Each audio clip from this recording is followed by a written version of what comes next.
जोशी आपका Chhattisgarh public service commission की तैयारी में सहायता करने के लिए वीडियो प्रोवाइड कराऊंगा। हम लोगों ने पहले वीडियो में देखा था कि छत्तीसगढ़ के इतिहास को हमें पढ़ना कैसे है, उसका एक विवरण देखे थे, ढांचा देखे थे। उस ढांचा के तहत हम लोगों ने आपका एक एक चीज़ देखा था कि कैसे कैसे पढ़ना है। अब हम उसी को आगे बढ़ाते हैं। चलिए,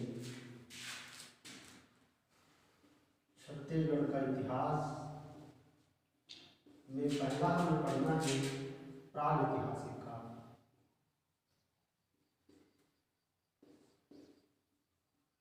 प्रागैतिहासिक काल को पाषाण काल की संज्ञा दी गई है।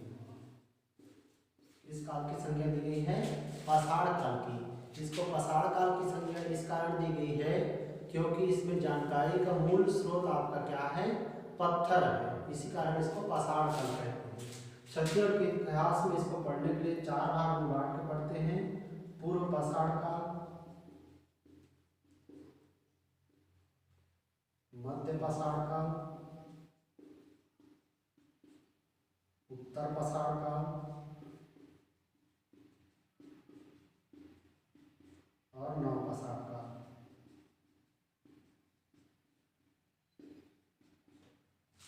पूर्व पाषाण काल में हमारे छत्तीसगढ़ के इतिहास में खोजे गए जगह का नाम है सिंघनपुर, रायगढ़। एक क्वेश्चन बहुत बार आता है आपका सीबीएसई एग्जाम में कि पूर्व पाषाण काल में छत्तीसगढ़ के इतिहास में किस जगह की खोज हुई है, तो सिंघनपुर, रायगढ़ की हुई है। यहाँ से हमें रंगहीन चित्रकारी मिली है। रंगहीन चित्रकारी मिली है और मानव चित्रकारी मिली है। और वह जो मानव चित्रकारी है वह सीढ़ीनुमा मानव चित्रकारी मिली है।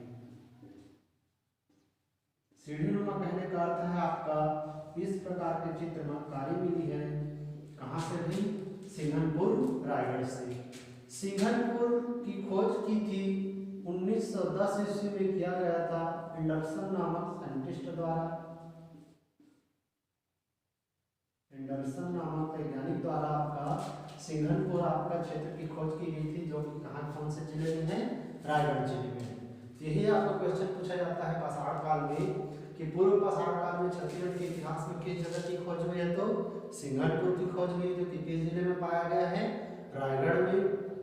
इसके खोजकर्ता आपका कौन है, तो एंडरसन है। कब खोज किया, तो 1910 में किया। यहाँ से चित्रकारी कैसे मिली है, तो रंगहीन चित्रकारी, कोई कलर नहीं है उसमें। और मानव चित्रकारी मिली है जो कि कैसा है, सीढ़ीनुमा है। और इस सीढ़ीनुमा मानव चित्रकारी में ऐसा प्रतीत होता है जैसे कि किसी वस्तु को आपका मार रहा है। भाले के समान आपको बताया गया है कि किसी वस्तु को वहाँ मार रहा है। तो इस तरह से चित्रकारी वगैरह मिली है हमें कहाँ से? सिंघनपुर, रायगढ़ से। दूसरा हमारा है मध्य पाषाण काल। मध्य पाषाण काल में खोजे गए जगह का नाम है कबरा पहाड़। कौन है भाई? कबरा पहाड़ है मध्य पाषाण काल में खोजे गए जगह का नाम। और यह कबरा पहाड़ भी कहाँ आता है हमारा? रायगढ़ आता है। कहाँ आता है भाई? रायगढ़। कबरा पहाड़ में जो चित्रकारी वगैरह मिली है वो रंगीन चित्रकारी मिली है। कैसी चित्रकारी मिली है? रंगीन। रंगीन चित्रकारी में यहाँ पे लाल गेरुआ रंग की आपका इस्तेमाल किया गया है। लाल गेरुआ रंग के आपका इस्तेमाल किया गया है। और यहाँ पे जो मानव चित्रकारी है, जो मानव चित्रकारी मिली है वह पंक्तिबद्ध मानव चित्रकारी है। कैसा मानव चित्रकारी है भाई? पंक्तिबद्ध। यहाँ पे हमें मानव चित्रकारी मिली थी सीढ़ीनुमा और यहाँ पे हमें मानव चित्रकारी मिल रही है पंक्तिनुमा। यहाँ पे लाल गेरुआ रंग में कुछ जीव का चित्र भी मिला है जिसमें आपका छिपकली है, घड़ियाल है, सांभर है। इस तरह से हमारे मानव चित्रकारी या कुछ जीव की चित्रकारी मिली है। कहाँ से भी? कबरा पहाड़ से। दोनों को कंपेयर करके हम देखें तो ज़्यादा हमारा अच्छे से समझ आएगा। पूर्व पाषाण काल में सिंघनपुर की जो खोज की गई है वहाँ पे हमें रंगहीन चित्रकारी मिली है, लेकिन मध्य पाषाण काल में कबरा पहाड़ की जो खोज की गई है वह आपका रंगीन चित्रकारी है। रंगीन चित्रकारी में लाल गेरुआ रंग का इस्तेमाल किया गया है, जिसमें कुछ जीव का चित्रकारी मिला है, जैसे छिपकली का मिला है, घड़ियाल का मिला है, सांभर का मिला है। और यहाँ पे मानव चित्रकारी मिली थी हमारी सीढ़ी नुमा मानव चित्रकारी मिली थी। और हमारा खबरा पहाड़ में कैसी चित्रकारी मिली है भाई, पंक्तिबद्ध मानव चित्रकारी। तो ये जो सिंघनपुर रायगढ़ है यह सर्वाधिक शैल चित्र मिले। पाषाण काल के सर्वाधिक शैल चित्र कहाँ से मिले पूछेगा तो सिंघनपुर रायगढ़ से मिला है हमारा। लेकिन कबरा पहाड़ है वह लाल गेरुआ रंग का इस्तेमाल किया गया है आपका, इस कारण ज्यादा साक्ष्य आपका कहाँ से मिलता है, कबरा पहाड़ से। तो आपको क्वेश्चन पूछा जाएगा पाषाण काल के ज्यादा साक्ष्य, ज्यादा जानकारी कहाँ से मिली है पूछेगा तो हमारा कबरा पहाड़ का मिला है। ठीक है, तो इस तरह से आपका मध्य पाषाण काल में खोजे गए जगह का नाम है कबरा पहाड़। किस जिले में तो रायगढ़ में। कैसी चित्रकारी मिली है तो रंगीन चित्रकारी। रंगीन चित्रकारी में लाल गेरुआ रंग का इस्तेमाल किया गया है। मानव चित्रकारी मिली है जो कि पंक्तिबद्ध है आपका। लाल गेरुआ रंग में आपका छिपकली है, घड़ियाल है, सांभर है, इनका आपका चित्र मिला है। पाषाण काल के सर्वाधिक जानकारी हमें मिलता है कहाँ से, कबरा पहाड़ से। इसको याद करने के लिए आपका एक तरीका है, ज़्यादा आपका ब्लैक वाला टीवी अच्छा आपका दिखता है कि आपका कलर वाला टीवी दिखता है ना। तो ज़्यादा जो कलर्ड रहता है वह ज़्यादा आपका जानकारी देता है, ज़्यादा अच्छा लगता है देखने में। इसी कारण सर्वाधिक जानकारी हमें कहाँ से मिलती है, कबरा पहाड़ से। ठीक है, अभी जो हमने पूर्व पाषाण काल और मध्य पाषाण आपका लिखा था उसको आप पॉज करके लिख लीजिए। अब हम कंटिन्यू आगे करते हैं वीडियो को। हमारा अब नेक्स्ट आता है उत्तर पाषाण काल।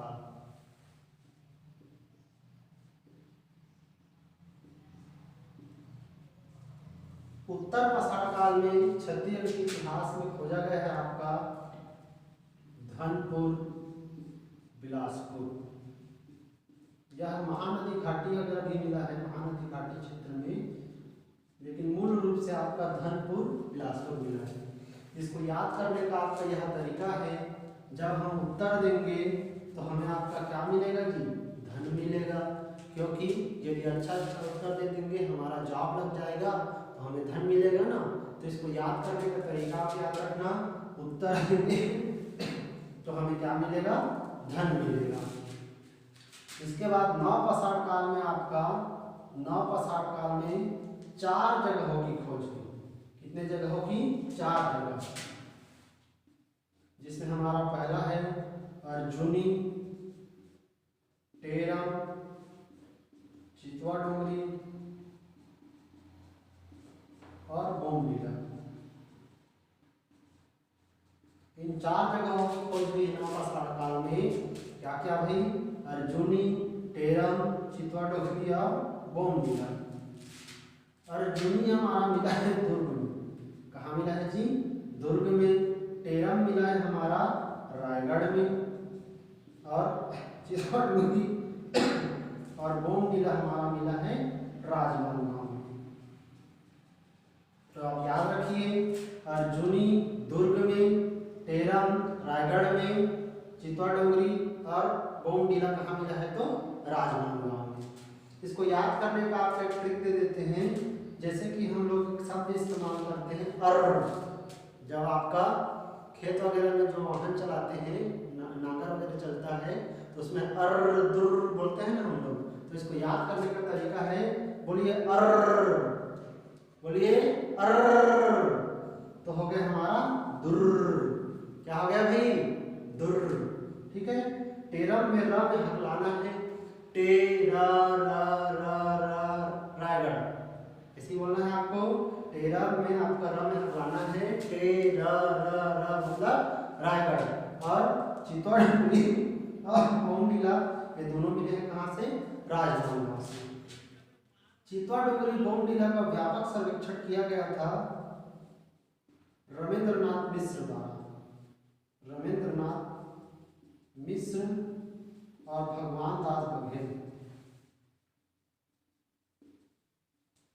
तो आप याद रखना, चितवा डोंगरी और बोमडीला को व्यापक सर्वेक्षण किस व्यक्ति ने किया था? तो रविंद्रनाथ मिश्र और भगवान दास बघेल ने। ये पूरा तत्वता हमारे छत्तीसगढ़ के।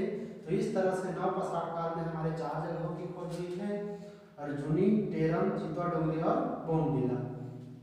पाषाण काल में कुछ विशेष चीजें आपको अपनाई जाती थी, हम देखते हैं। पाषाण काल में शव गाड़ने के लिए, शव को गाड़ने के लिए आपका एक प्रथा चलता था, नियम था। हम लोग सामान्यतः आपका किसी के शव को दफनाने के लिए एक छोटा सा गड्ढा खोदते हैं और उस गड्ढा में आपका शव को डालने के बाद इस पर मिट्टी ढक देते हैं।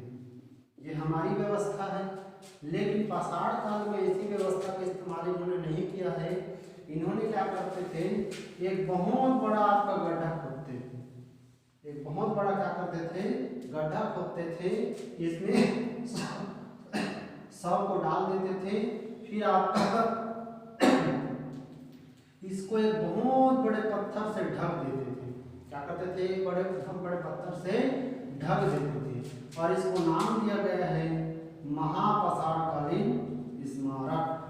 क्या नाम दिया गया है भाई? महापाषाणकालीन स्मारक। इसको अंग्रेजी में अन्य नाम भी दिया जाता है, सट्टदुम भी कहा गया है इसको, और आपका डालमेन भी कहा गया है। तो आप याद रखना, महापाषाणकालीन स्मारक है क्या? तो पाषाण काल में शव को गाड़ने की जो नियम पद्धति थी उसको नाम दिया गया है महापाषाणकालीन स्मारक। इसमें एक बड़ा गड्ढा खोदकर आपका उसको ऊपरी हिस्से को आपका बड़े से पत्थर से ढक देते थे और उसको नाम मिल गया है क्या? महापाषाणकालीन स्मारक। जो अभी हम लोग बताएं उसको पॉज करके आप नोट कर लीजिएगा, हम इसके बारे से और थोड़ा चर्चा करते हैं। जो अभी हम लोगों ने बताया महापाषाणकालीन स्मारक, ये महापाषाणकालीन स्मारक क्या है? तो वही है, शव गाड़ने के लिए एक बड़ा गड्ढा खोदने के बाद उसको बड़े पत्थर से ढक दिया जाता था, उसको महापाषाणकालीन स्मारक कहा गया है। इसी तरह का आपका 500 महापाषाणकालीन स्मारक मिला है।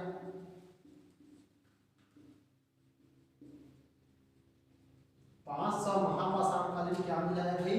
स्मारक मिला है। कहाँ से जी? बस्तर के गढ़धनौरा से। बस्तर के गढ़धनौरा से हमें 500 महापाषाणकालीन क्या मिली है? स्मारक मिली है, जो कि छत्तीसगढ़ में प्राप्त सबसे ज्यादा स्मारक है। ठीक है, तो आप याद रखना 500 महापाषाणकालीन स्मारक कहाँ से मिला है? तो बस्तर के गढ़धनौरा से मिला है। और हमें दुर्ग के करका भाट से, दुर्ग के करका भाट से आपका मृतभांड मिला है,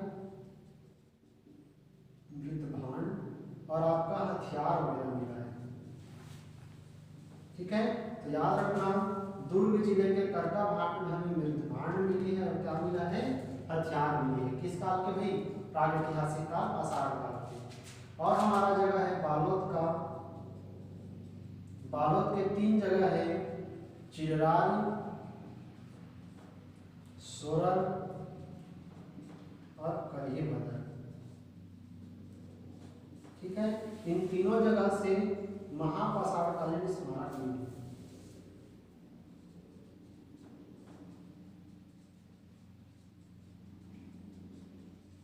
ठीक है, तो इसको भी हमें याद रखना है। बालोद का 3 जगह है, चिररारी, सोरल और करिएभद्र। चिररारी, सोरल और करिएभद्र से आपका महापाषाणकालीन स्मारक के साथ साथ हथियार वगैरह मिली है। तो इस तरह से कुछ जगहों को आप विशेष तौर पे याद रखिए, जो कि सिविल सर्विस में डायरेक्ट आपको पूछा जाता है। 500 महापाषाणकालीन स्मारक कहाँ से भाई? बस्तर के गढ़धनौरा से। दुर्ग के करका भाट से हमें मृतभांड के साथ साथ हथियार भी मिली है। बालोद के चिररारी, सोरल और करिएभद्र से महापाषाणकालीन स्मारक भी मिला है और हथियार भी मिला है।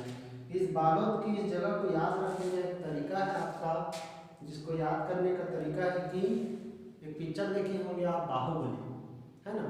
बाहुबली में आपका बाहुबली को किसने मारा था? कटप्पा ने। तो कटप्पा ने उसको मारा था, ढोला ऐसे जाता है देखे होंगे, तो आपका पीछे से पहले ऐसे मार देता है चाकू को, तो उसका पेट पहले क्या हो गया भाई? चिररारी। क्या हो गया? चिररारी। पेट पकड़िए, पेट पकड़िए भाई। हाँ, अब बोलिए चिररारी, बोलो भाई चिररारी, सोरर और क्या है? करी भदर। और फिर कहाँ पे दफना देंगे जी? महापाषाणकालीन स्मारक में। ठीक है, याद करने का यही तरीका है, पहले चिररारी, सोरर और फिर करी भदर। ठीक है, इसके बाद इसमें कुछ और विशेष तथ्य मिलते हैं पाषाण काल में हमें, जैसे कि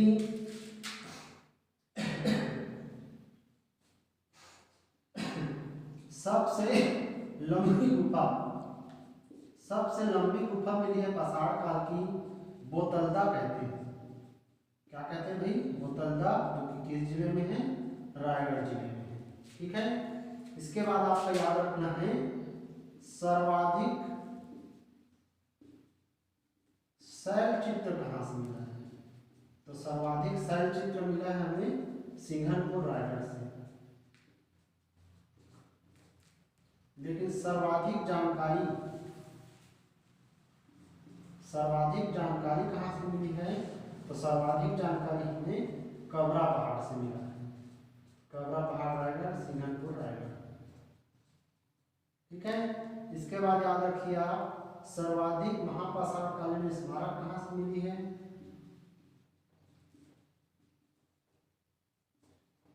स्मारक तो 500 महापाषाणकालीन स्मारक बस्तर के कहाँ से मिला है? गढ़धनौरा से। ठीक है, तो ये कुछ इंपॉर्टेंट फैक्ट है जो कि डायरेक्ट क्वेश्चन आता है आपका, पाषाण काल की सबसे लंबी गुफा कहाँ से मिली है? तो बोतलदा रायगढ़ से मिली है। सर्वाधिक शैल चित्र पाषाण काल के कहाँ से मिले हैं? तो सिंघनपुर रायगढ़ से मिली है। सर्वाधिक जानकारी पाषाण काल के कहाँ से मिलती है? तो कबरा पहाड़ से मिलती है। महापाषाणकालीन स्मारक सर्वाधिक कहाँ से मिली है? तो बस्तर के गढ़धनौरा से। एक क्वेश्चन और पूछा जाता है कि पाषाण काल